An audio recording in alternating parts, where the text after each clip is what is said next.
Hello दोस्तों, स्वागत है आप सभी का हमारे YouTube चैनल पर। आज हम एक नई सीरीज स्टार्ट कर रहे हैं जिसमें हम लीनियर अलजेब्रा को हर टॉपिक वाइज पढ़ेंगे। तो आज हम स्टार्ट कर रहे हैं वेक्टर स्पेस। आज की क्लास में क्या खास होने वाला है, तो मैं आपको बता दूं कि आज की क्लास में ये खास होने वाला है कि हम ये पढ़ेंगे कि वेक्टर स्पेस होता क्या है, वेक्टर स्पेस के एग्जाम्पल्स क्या क्या है, और कुछ ऐसे एग्जाम्पल्स जो वेक्टर स्पेस नहीं बनाते हैं। फिर वेक्टर स्पेस को अगर हमें समझना है तो वेक्टर स्पेस को समझने से पहले क्या क्या हमें बेसिक डेफिनेशन आनी चाहिए, तो वो सारी चीज़ें हम पढ़ने वाले हैं। बहुत ही इंटरेस्टिंग वीडियो होने वाला है, तो प्लीज़ अंत तक इसको ज़रूर देखना। और अगर आपने ये वीडियो पूरा वीडियो देख लिया है तो उसके बाद आपके जितने भी वेक्टर स्पेस के रिलेटेड डाउट है वो सारे के सारे क्लियर हो जाएंगे। तो स्टार्ट करते हैं वेक्टर स्पेस होता क्या है। बट आपको मैं बता दूं कि अगर हम वेक्टर स्पेस पढ़ना चाहते हैं तो सबसे पहले आपको एक तो फील्ड के बारे में नॉलेज होना चाहिए कि फील्ड होता क्या है। ठीक है, तो मैं इस क्लास में ये मान के चल रहा हूँ कि आपको फील्ड के बारे में नॉलेज होगा। ठीक है, अगर आपको फील्ड के बारे में नहीं पता है तो एक बार मुझे कमेंट बॉक्स में कमेंट कर देना ताकि मैं फील्ड पर भी वीडियो बना लूँगा। ठीक है, फील्ड क्या होता है ये आपको आना चाहिए। फिर दूसरा सब फील्ड क्या होता है ये आपको आना चाहिए। ठीक है, ये आपको आता है, ये मैं मान के चल रहा हूँ।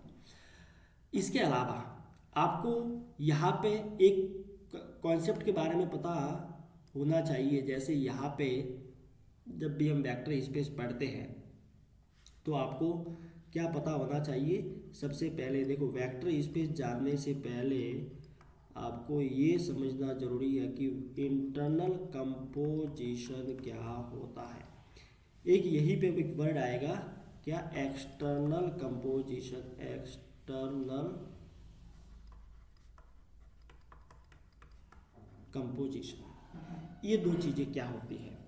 तो अगर आपको मैं कहूँ कि देखो, इंटरनल कंपोजिशन के बारे में पढ़ते हैं। स्टार एक मैपिंग लेते हैं जो V क्रॉस V से V में डिफाइन हो। ठीक है, तो ऐसी मैपिंग को हम इंटरनल कंपोजिशन या इंटरनल मैपिंग कहते हैं।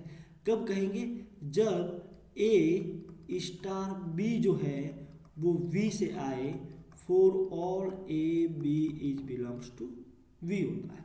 अब A और B की जगह आप X और Y ले लो। आप यहाँ पर A और B की जगह कुछ भी ले सकते हो, एक्स वाई ले लो, ए बी ले लो, अल्फा बीटा ले लो, कुछ भी। अलग अलग बुक्स में आपको अलग अलग यहाँ पे देखने को मिलेंगे। तो कहने का मतलब ये है कि ये होता क्या है। तो यहाँ पर तो मैंने मैपिंग के थ्रू बता दिया, बट मैं आपको अगर समझाना चाहूँ, आपको अगर इसको ईजी वे में समझना है तो मान लीजिए ये कोई एक नॉन एम्प्टी सेट दे रखा है। यहाँ से मैं कोई दो एलिमेंट उठाता हूँ, ए और बी। अब इन दोनों एलिमेंट्स को मैं अगर कंपोजिट करूँ, मतलब कंपोजिशन लगाऊँ इन दोनों के बीच में, तो वो भी क्या होना चाहिए, वी के अंदर ही आना चाहिए। देखो, मैंने दो एलिमेंट वी के अंदर के लिए, मतलब इंटरनली मैंने एलिमेंट लिए और कंपोजिशन किया, फिर भी वो अंदर के ही एलिमेंट हो रहे हैं, इंटरनली ही हो रहे हैं, मतलब इंटरनल थे और इंटरनल हो गए। ठीक है, तो इसका मतलब ये सारी की सारी कंपोजिशन है, सारी की सारी कहानी है, वो इंटरनली हो रही है वी के। इसीलिए इस कंपोजिशन को बोलते हैं इंटरनल कंपोजिशन। जब हम एक्सटर्नल कंपोजिशन पढ़ना चाहे तो एक्सटर्नल कंपोजिशन क्या होती है कि एक ऐसी मैपिंग एज जो वी क्रॉस एप में हो। देखो, ये तो वी क्रॉस वी में अंदर की अंदर ही हो रही है। ये मैपिंग होने के लिए आपको वी के बाहर एप पर जाना पड़ेगा, जहाँ ऐप क्या होता है, फील्ड होता है।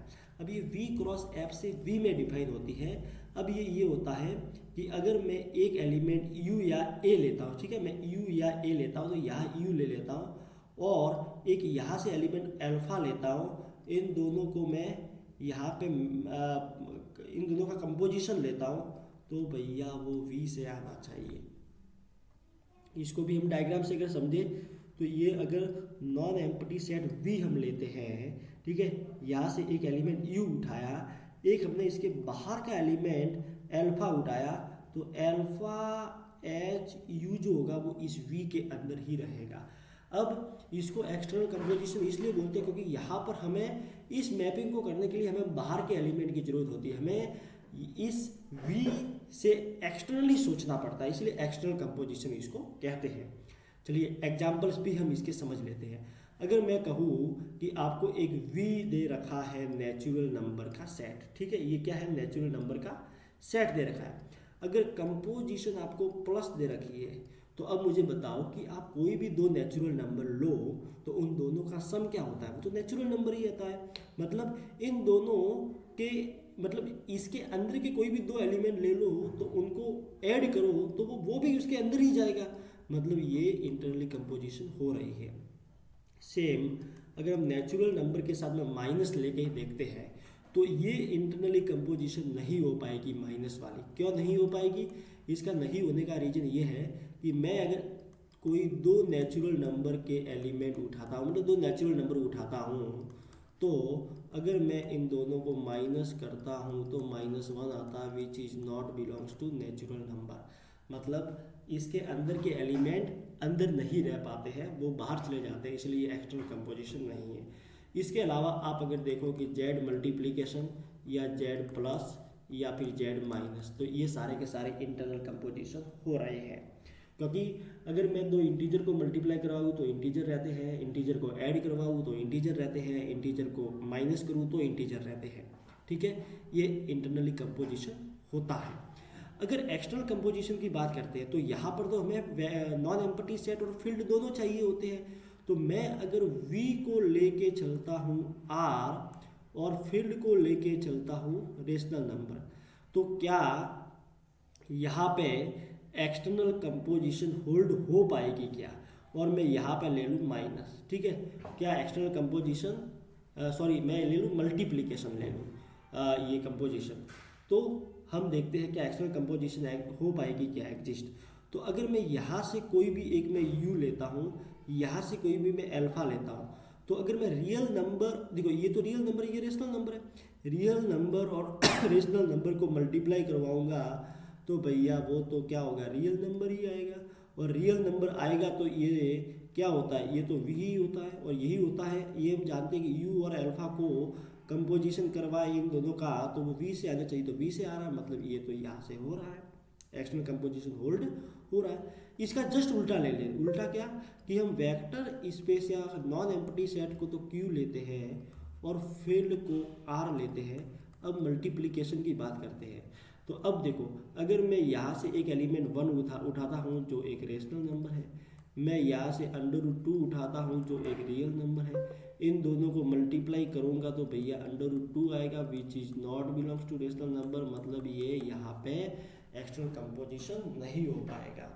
तो आपको एक्सटर्नल कंपोजिशन क्या होता है ये भी समझना जरूरी है, इंटरनल कंपोजिशन क्या होता है ये भी समझना जरूरी है। तो इन दोनों का वेक्टर स्पेस को समझने में बहुत बड़ा रोल होता है। अब वेक्टर स्पेस में हम आ जाते हैं कि वेक्टर स्पेस होता क्या है। A non empty set V या फिर अ vector space is a set V together with to operation. देखो हम यहाँ पर दो ऑपरेशन लेके चलेंगे, एक होना चाहिए इंटरनल कंपोजिशन, एक होना चाहिए एक्सटर्नल कंपोजिशन, जिसको हम नॉर्मली प्लस और मल्टीप्लिकेशन लेके चलते हैं।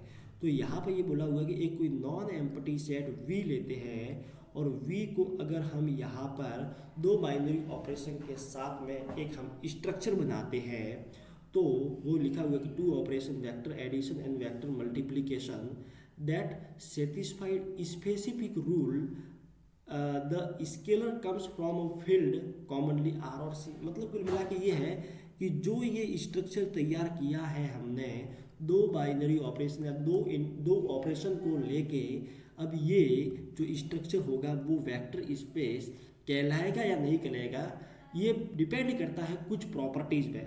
मतलब हमें कुछ प्रॉपर्टीज़ को होल्ड करवानी पड़ेगी, अगर वो सभी प्रॉपर्टी होल्ड कर लेता है तो ये वेक्टर स्पेस हो जाएगा। बट आपको ध्यान ये रखना है कि आपको हमेशा एक फील्ड भी गिवन होता है, तो ये अगर उन सभी प्रॉपर्टी को होल्ड कर लेता है तो हम कहते हैं कि V is a vector space over F, जिसको डिनोट कैसे करते हैं, V ओवर F से, ठीक है, इसको डिनोट ऐसे कर लेते हैं। एक चीज़ आपको ये ध्यान रखनी है, V ओवर F जैसे ही लिखते हैं तो यहाँ का जो एलिमेंट होता है u, इसको तो बोलते हैं वेक्टर, ठीक है। और यहाँ से वेक्टर लेते हैं अल्फा, इसको बोलते हैं स्केलर। फील्ड से जो भी आएगा उसको स्केलर बोलेंगे, और नॉन एम्प्टी सेट से जो भी आएगा उसको हम वेक्टर बोलेंगे। हम वेक्टर को हमेशा u v w से डिनोट करेंगे और स्केलर को हमेशा अल्फा बीटा गामा से डिनोट करेंगे। हो सकता है कि आपके पास जो बुक्स हो उसमें अल्फा बीटा गामा वेक्टर हो, u v w स्केलर हो, तो कोई दिक्कत नहीं है। बस आपको केवल यहाँ पर ये पता होना चाहिए कि ये नोटेशन है, इसके अलावा आपका इससे आपको डेफिनेशन में कुछ ज़्यादा फर्क नहीं दिखाई देगा। तो चलिए बढ़ते हैं आगे। उस बढ़ते एक काम करते हैं, आगे बढ़ने से पहले हम ये भी देख लेते हैं कि यहाँ पे क्या दिया हुआ है कि V is a vector space over F if for all vector u v w and all scalars alpha a b is belongs to F। देखो चाहे a b लो या अल्फा बीटा लो, द फॉलोइंग एक्सियम या following properties hold. कौन कौन सी property है? तो सबसे पहली प्रॉपर्टी देखो, हम लेके क्या चल रहे हैं, लेके चल रहे हैं v प्लस मल्टीप्लीकेशन और एक फील्ड लेके चल रहे हैं एफ। ये आप ध्यान रखना, ठीक है, ये आप ध्यान रखना। तो यहाँ पर देखो जो भी ये v जो पहली जो ऑपरेशन दे रखी है, तो आपको ये समझना कि ये वेक्टर स्पेस होने के लिए सबसे पहले ये होना जरूरी है कि जो v प्लस जो है वो एक अबिलियन ग्रुप होना चाहिए, ठीक है। तो यहाँ पर आपको ग्रुप के बारे में भी आइडिया होना जरूरी है कि ग्रुप होता क्या है, अबिलियन ग्रुप क्या होता है। तो आपको मैं थोड़ा बेसिक आइडिया दे देता हूँ कि अगर v प्लस अबिलियन ग्रुप है, इसका मतलब देखो अबिलियन ग्रुप के लिए कम्यूटेटिव प्रॉपर्टी होल्ड होनी चाहिए, अबिलियन ग्रुप के लिए यहाँ पे क्लोजर प्रॉपर्टी होनी चाहिए। और क्लोजर प्रॉपर्टी क्या होती है कि अगर मैं u और v दोनों v से लेता हूँ तो इसका सम भी v से आना चाहिए। तो ये तो एक तरीके से इंटरनल कंपोजिशन होगी, ठीक है। इंटरनल कंपोजिशन है तभी तो हम वेक्टर स्पेस की बात कर पा रहे हैं। तो क्लोजर प्रॉपर्टी तो बाय डिफॉल्ट होल्ड हो ही जाएगी। और देखा जाए तो ये जो है ये एक्सटर्नल कंपोजिशन है, तो यहाँ पर कम्यूटेटिव प्रॉपर्टी होनी चाहिए, एसोसिएटिव प्रॉपर्टी होनी चाहिए, एडिटिव आइडेंटिटी होनी चाहिए, एडिटिव इन्वर्स होना चाहिए। तो कुल मिला के v प्लस तो अबिलियन ग्रुप होना चाहिए। यहाँ पे एक इसमें ये होता है कि 1 dot u equal to u होना चाहिए for all u is belongs to v के लिए, जहाँ पर 1 क्या होता है पता है, 1 होता है यूनिटी एलिमेंट, मतलब multiplicative identity of a field, जो यहाँ पर आपको आगे दिया हुआ है। जैसे हम यहाँ पर देखें तो ये जो दिया हुआ है ना, ये वही दिया हुआ है 1 v इक्वल टू v, चाहे v लो u लो, बात एक ही है। 1 is multiplicative identity in f, ये फील्ड की होती है। अब एक यहाँ पे ये होना चाहिए कि आप जो भी स्केलर ले रहे हो, अब स्केलर को वेक्टर के साथ मल्टीप्लाई करो, उसके बाद में वापस स्केलर के साथ मल्टीप्लाई करो, या फिर दो स्केलर को मल्टीप्लाई करो फिर उसके बाद में वेक्टर को मल्टीप्लाई करो, तो ये दोनों के दोनों वैल्यू इक्वल आती है। फिर ये होता है कि डिस्ट्रीब्यूटिव ओवर वेक्टर, मतलब कि जो भी स्केलर है वो इन वेक्टर पर डिस्ट्रीब्यूट होना चाहिए, ठीक है। तो a bracket u plus v, तो ये a जो होता है वो u के साथ भी चला जाता है, ये a जो होता है वो v के साथ भी चला जाता है, मतलब ये a डिस्ट्रीब्यूट हो गया।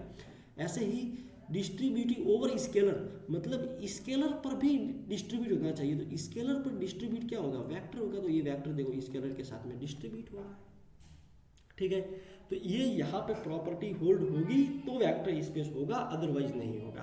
तो अगर हम यहाँ पे एक एग्जाम्पल, सबसे इजीएस्ट एग्जाम्पल लेते हैं, v इक्वल टू r और f इक्वल टू r, ठीक है।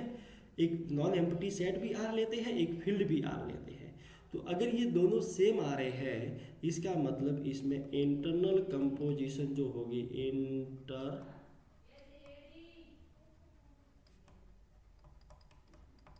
कंपोजिशन एंड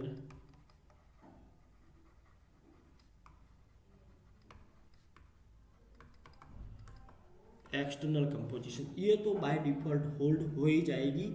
क्योंकि अगर हम यहाँ पर ये ले रहे हैं r, v को r ले रहे हैं, तो हम यहाँ पर बात करेंगे v प्लस मल्टीप्लिकेशन में, तो ये होल्ड हो ही जाएगी। दूसरी बात, यहाँ पे जो इस फील्ड की यूनिटी होती है, मतलब मल्टीप्लिकेटिव आइडेंटिटी होती है, वो यहाँ पर जो नॉर्मल 1 होता है वही होता है। तो इस 1 को मैं किसी भी यू से मल्टीप्लाई करवाऊंगा तो भैया यू ही आएगा, चाहे यू कुछ भी ले लो, ठीक है, ये तो हो ही जाएगा।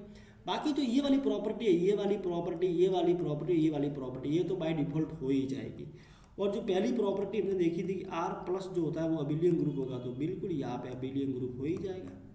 ये तो आप सभी को पता ही होगा, ये अबिलियन ग्रुप होता ही है, ठीक है। तो ये जो होता है V is a vector space over field, मतलब इसको डिनोट करें तो डिनोट करने का तरीका ये होता है कि R over R is a vector space. तो आपके दिमाग में एक चीज़ आएगी कि सर हमें हर बार कैसे पता चलेगा कि ये वेक्टर स्पेस होगा या नहीं होगा। तो या तो आप यहाँ पर डेफिनेशन से कर सकते हो, जो भी मैंने आपको बताया उसी तरीके से, या फिर देखो एक चीज़ मैं आपको बता देता हूँ कि यहाँ पर मैंने एग्जैक्ट जो हम प्रूफ देखते हो, प्रूफ टाइप के मैं आपको नहीं पढ़ा पा रहा हूँ, क्योंकि आपको प्रूफ ही देखना तो आपके पास में बहुत सारी बुक्स हैं, उनसे भी आप देख सकते हो। बट अपना जो मेन इंटेंशन है वो आपके पास बुक तो है, अब उन बुक्स को कैसे समझना है तो मैं आपको यहाँ पर समझा रहा हूँ। तो आप जब भी ये वीडियो देख रहे हो तो आप अपने पास में बुक भी पास में रखना, ठीक है। तो अपना इंटेंशन एक ही है कि हमें समझना है, ठीक है, हमें रटना नहीं है। बाकी रटने के लिए तो आपके पास बुक पूरी पड़ी हुई है। अब आपको कैसे पता चलेगा कि ये वेक्टर स्पेस बनाएगा, तो यहाँ पर ये रिजल्ट होता है कि every field is a vector space over it's सब फील्ड। तो देखो अगर हम फील्ड की बात करते हैं तो R एक फील्ड होता है, ठीक है, जो C का सब फील्ड होता है, इस R का सब फील्ड Q होता है, और इस Q का सब फील्ड कोई भी ZP हो जाता है, या फिर ZP हम नहीं लेते, यही सीखते हैं कि Q is a sub field of R, R is a sub field of C। तो हम जानते हैं कि every field is a vector space over it's सब फील्ड, मतलब R जो है वो इस Q का सुपर फील्ड आ रहा है, मतलब ये जो Q है ना वो R का सब फील्ड आ रहा है। या फिर पहले मैं एक काम करता हूँ, इस फील्ड को अगर F लेता हूँ, सब फील्ड को F डैश लेता हूँ, तो कुल मिला के कहने वाली बात ये है कि हर फील्ड उसके सब फील्ड पर वेक्टर स्पेस होता है, मतलब F ओवर F डैश जो होता है वो वेक्टर स्पेस हो जाता है। तो यहाँ पर देखिए Q जो होता है वो सब स्पेस होता है, R ओवर C जो होगा वो वेक्टर स्पेस नहीं हो पाएगा क्योंकि C is not a sub field, C over R हो जाएगा, Q ओवर R नहीं होगा क्योंकि R सब फील्ड नहीं आता है, Q ओवर Q हो जाएगा, C ओवर C हो जाएगा।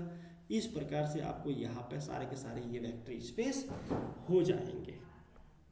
इसके आगे देखते हैं, अब कुछ एग्जाम्पल्स हम और देखते हैं। अभी तो हमने केवल R over R, R over Q, Q over R यही एग्जाम्पल देखे। अब इसके अलावा n टपल वेक्टर स्पेस देखते हैं। n टपल वेक्टर स्पेस क्या होता है कि अगर आपको एक ऐसा नॉन एम्प्टी सेट दे रखा है जो n टपल में होता है, जैसे U1, U2, UN, ये एक n टपल में है, तो इसको वैसे हम डिनोट करते हैं Rn से, ठीक है, Rn मतलब n टपल। और अगर या फिर हम एक काम करते हैं Rn ना लेके हम इसको इन जनरल लेके चलते हैं Fn, ठीक है, जहाँ पर F कोई एक फील्ड दे रखा है। अगर आपको Fn दे रखा है और एक आपको फील्ड दे रखा है ओ, क्योंकि वेक्टर स्पेस के लिए फील्ड तो दिया हुआ ही होगा ही, तो अब आपको प्रूव करना है कि क्या ये वेक्टर स्पेस बनेगा या नहीं बनेगा, ठीक है। या फिर F की जगह हम रियल नंबर लेते हैं तो रियल नंबर हो जाएगा, रेशनल नंबर लेते हो रेशनल नंबर हो जाएगा। तो ऐसा जो n टपल वाला होता है ना वो हमेशा एक वेक्टर स्पेस बनाता ही है, वेक्टर एडिशन पे और मल्टीप्लिकेशन पे। लेकिन कैसे बनाएगा, जैसे हम अगर देखें कि अगर F की जगह हम R ले लें, ठीक है, एक पर्टिकुलर R ले लें, तो R स्क्वायर बनाना है तो ये हो जाएगा U1 U2 where UI is belongs to R, और यहाँ पर फील्ड ले लेते हैं R। तो ये हमेशा एक वेक्टर स्पेस बनेगा। क्यों बनेगा, क्योंकि यहाँ पर वो ऊपर वाली जो सभी प्रॉपर्टी है वो होल्ड हो जाती है। पहली प्रॉपर्टी R2 प्लस जो होता है वो अबिलियन ग्रुप होता है। क्यों, क्योंकि इसके पास एडिटिव आइडेंटिटी है, ये क्लोजर प्रॉपर्टी को होल्ड करता है, ये एसोसिएटिव प्रॉपर्टी को होल्ड करता है, इसमें मल्टीप्लिकेटिव एडिटिव आइडेंटिटी तो है ही, एडिटिव इन्वर्स भी होते हैं। इसके अलावा जो बाकी वाले जो है वो तो बाय डिफॉल्ट होंगे ही होंगे। तो ये एक वेक्टर स्पेस बन जाता है। और बाकी के जो थे जैसे कि 1.u, तो फील्ड का या फील्ड यहाँ पे आर आ रहा है तो आर के लिए वन तो जो नॉर्मल वन होता है वही होगा, और यहाँ पर जो यू ले रहे हैं वो u1 u2 में ले रहे हैं, तो ये तो u1 u2 ही हो जाएगा। तो कुल मिला के एन टप्पल जो होता है वो हमेशा वेक्टर स्पेस बनाता है, चाहे वो R2 हो, R3 हो, या इन जनरल Rn या Fn हो, ये हमेशा वेक्टर स्पेस बनाता है। इसके अलावा हम मैट्रिक्स का देखते हैं, तो मैट्रिक्स में क्या दिया हुआ है कि the set of all matrices of order n m cross n, ठीक है, कोई भी मैट्राइसेज का कलेक्शन दिया हुआ है, सेट दिया हुआ है जिसमें m क्रॉस n की मैट्राइसेज आ रही है, और ज़रूरी बात कि उसकी जो एंट्रीज है उसके नंबर्स है वो कहाँ से आ रहे हैं, किसी न किसी फील्ड से आ रहे हैं, is a vector space over field F dash. मतलब कुल मिला के ये बात है कि अगर कोई मैट्रिक्स है दे रखी है जिसकी एंट्री जो है वो फील्ड से आ रही है, मतलब मैं यहाँ पे अगर ये देखूँ कि ये जो आ रहा है, या फिर मैं कहूँ कि आर जो है ना वो यहाँ पे क्या है एफ है, इसको जो डिनोट करते हैं ये क्या है, the collection of all matrices of M cross N order A B C D, ठीक है। अब इसको इन जनरल भी लिख सकते हैं, मैं 2 क्रॉस 2 लिख रहा हूँ, लेकिन आपको समझना है कि ये m क्रॉस n की है, जहाँ पर एंट्री जो है ए बी सी डी ये कहाँ से आ रही है, ये फील्ड से आ रही है, और जो आपको f दे रखा है वो f डैश दे रखा है।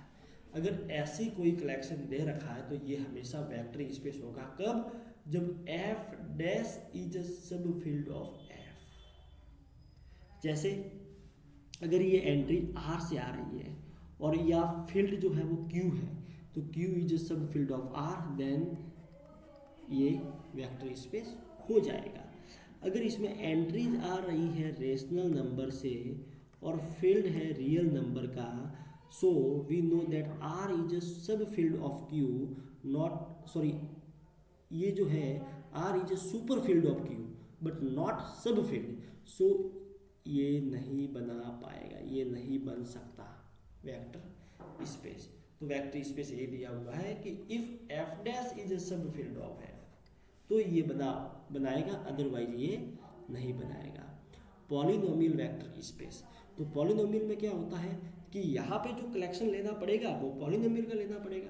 देखो मैट्रिक्स में जो कलेक्शन लेते हैं वो मैट्राइसेस का लेते हैं, जो यहाँ पे एफ एन आता है उसमें एन टपल का कलेक्शन लेते हैं, एन टपल वेक्टर स्पेस में एन टपल का कलेक्शन लेंगे, ऐसे ही मैट्राइसेस में मैट्रिक्स का कलेक्शन लेते हैं। तो पॉलिनोमियल में क्या करना होगा, पॉलिनोमियल में जैसे आपको इसको डिनोट करते हैं आर एक्स से, इसमें क्या होता है वो सारे पॉलिनोमियल का कलेक्शन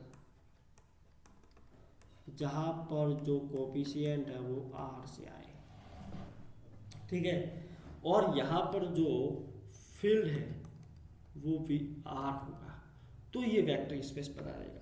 अब यहाँ पर अगर इन जनरल देखा जाए तो इन जनरल क्या होता है, इन जनरल होता है कि जो भी ये कोफिशिएंट होते हैं ये फील्ड से आते हैं, और जो एफ होता है फील्ड होता है वो एफ डैश लेते हैं, तो ये इसका सब फील्ड होना चाहिए। देखो कहानी वो की वही है, ये इसका सब फील्ड होगा तो वेक्टर स्पेस बनाएगा, अदरवाइज नहीं बनाएगा।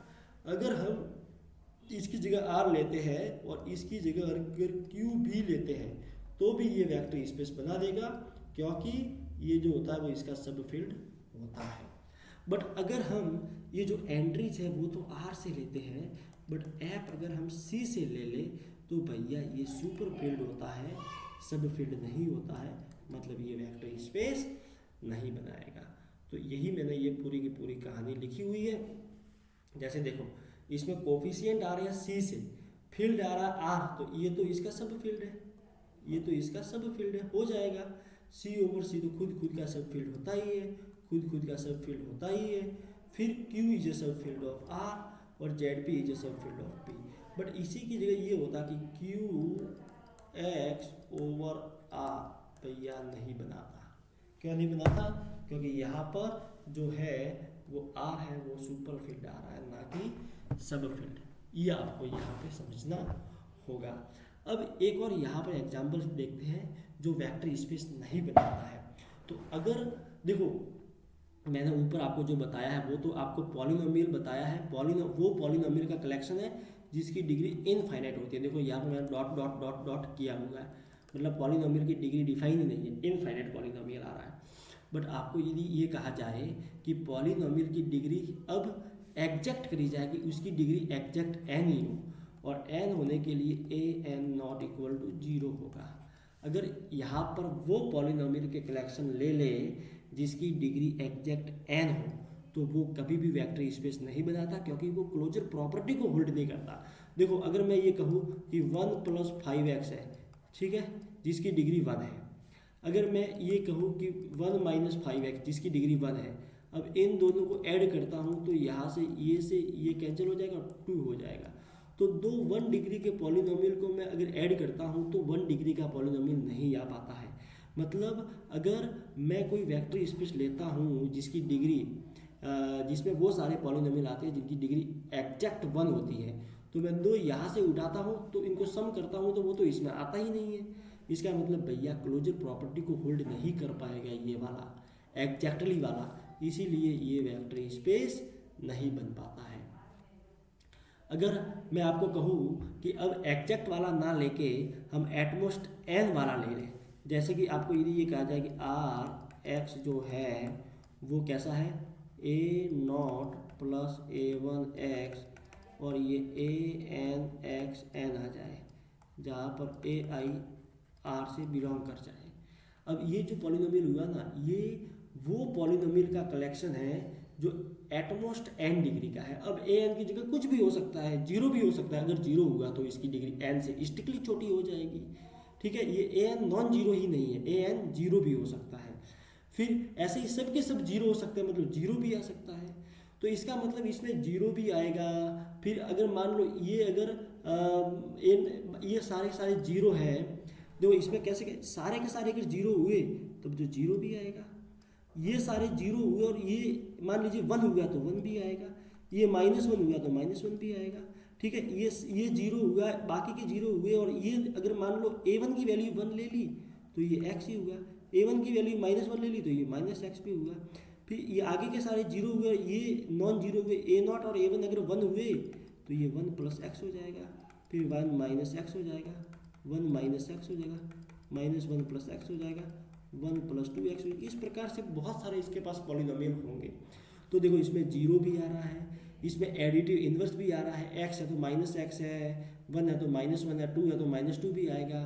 फिर ये एसोसिएटिव प्रॉपर्टी को होल्ड करेगा, मतलब ये प्लस ऑपरेशन के साथ तो अबिलियन ग्रुप बना रहेगा। इसी तरीके से इसमें 1 डॉट कोई भी पॉलिनोमियल में अगर प्रोडक्ट करता हूँ तो वो पॉलिनोमियल खुद ही आ जाएगा, और इसके साथ साथ बाकी की सारी प्रॉपर्टीज़ को होल्ड कर जाता है। तो ये एक तरीके से वेक्टर स्पेस बन जाता है, ठीक है। तो आज की क्लास में बस यही हमें समझना था कि कौन कौन से वेक्टर स्पेस बनते हैं।